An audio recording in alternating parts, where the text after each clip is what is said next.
Well, I came here today to shoot a completely different video, but I just received the news within less than the last hour, I guess, that Terry Bollea, better known as Hulk Hogan, passed away in Florida this morning at the age of 71. And so I guess I've got two videos to shoot now.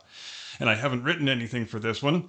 Never really done a confessional before, but here it goes. And I guess the best place to start is by saying, if you don't remember it, or if you're just too young to remember, there's really no way to convey what a huge cultural icon Hulk Hogan was for a certain period in between the early 80s and I guess the mid 90s, and especially during the 80s, and especially for male children of a certain age like myself. The first time I ever remember seeing Hulk Hogan was on the movie screen in Rocky 3. That picture comes out, I guess, I'm 8 or 9 maybe.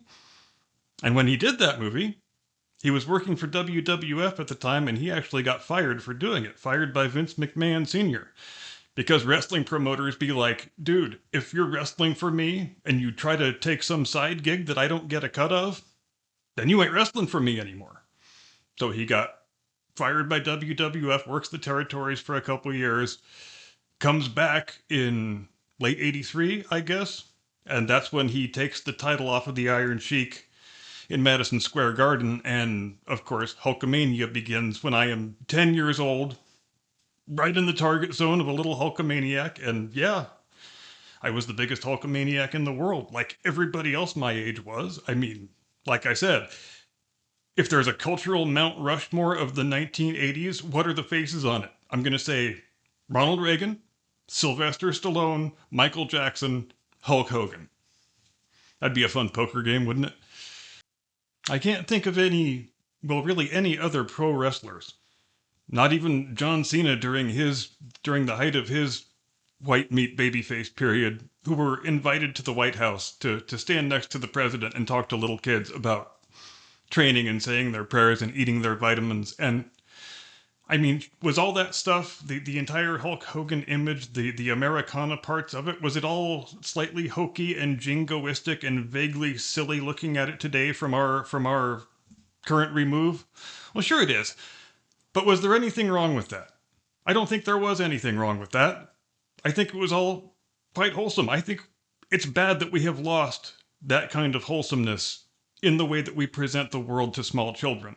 And I think whatever you think of Hulk Hogan, and most people don't think a lot of him, and I hope this is the end, I think it's impossible to say that he was not a positive force in the world for impressionable young children in the 1980s. I don't think you can possibly deny that he was that.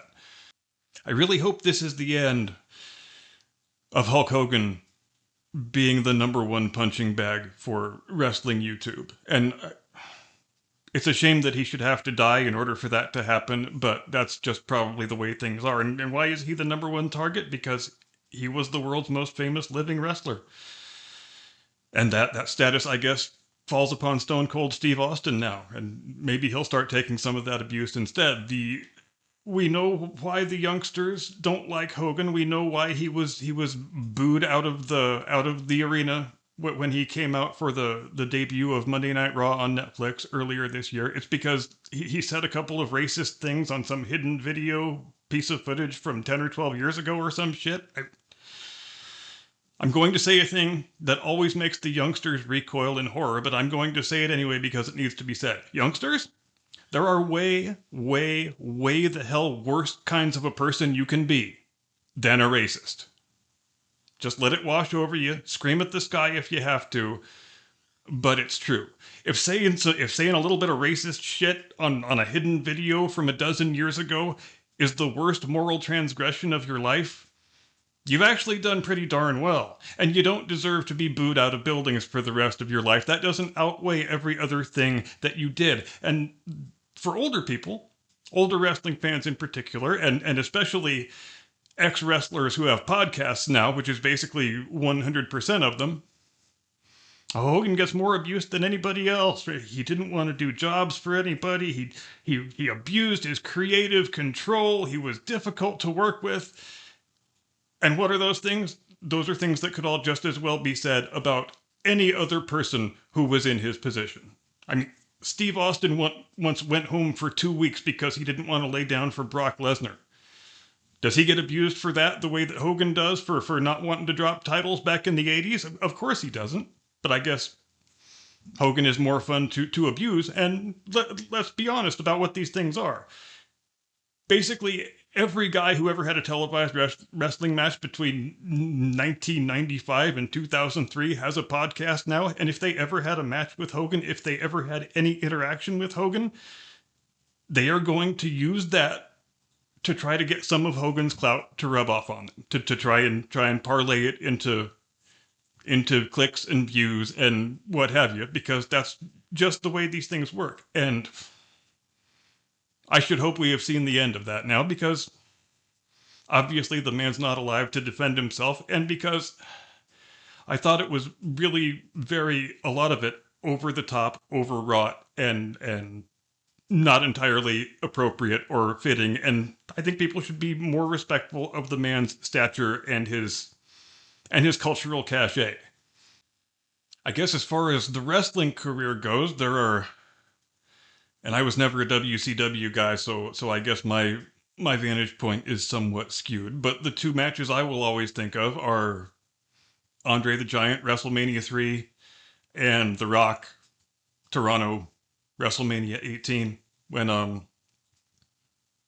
the second one of which is really far more interesting. The first one, which the last time I watched it, I think I counted 2 wrestling moves in the entire thing, but we sure were happy with it on the day, weren't we?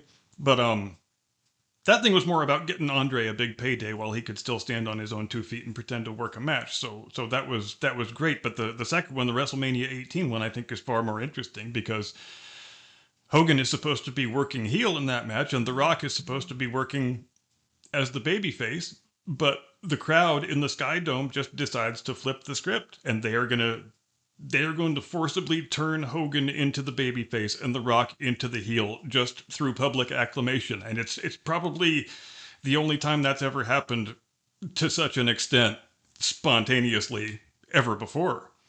And it was great, and it made the performers have to change the match on the spot, and The Rock has to start working heel, and Hogan has to start working babyface, and they put in a great match. I mean, even for a Hogan match, it's got a couple of botches in it because it's a Hogan match, and The Rock carried him to something that was probably about as good as he could be carried to at that stage of his career, when I think he's about the age I am now, 51. So, and I guess there's nothing else to say in wrapping this up except Godspeed, Mr. Bollea. Thanks for the memories. I hope you get to meet my daughter Lauren when you get there.